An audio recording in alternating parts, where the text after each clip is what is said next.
Hi everyone, in this video I will show you how to get live sports highlights instantly on YouTube TV.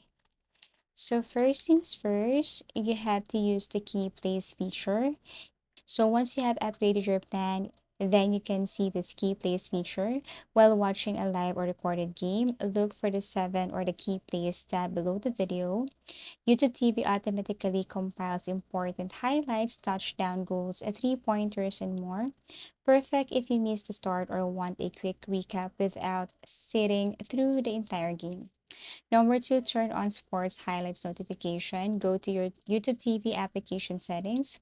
Enable sports notifications for your favorite teams. Get real-time alerts and jump straight into highlight reels or live plays. Number three, use the DVD smart recording. Add a game or team to your library.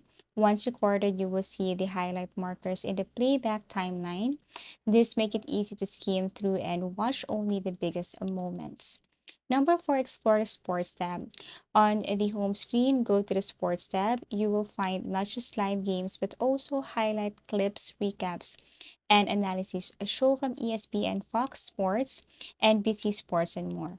And lastly, voice command shortcut. If you're using a remote with voice control like Roku, Fire TV, Google TV, etc., simply say, show me highlights from game, the name of the team or the game. YouTube TV will instantly pull up key plays and highlight reels. Thank you for watching and see you again in our next video tutorials.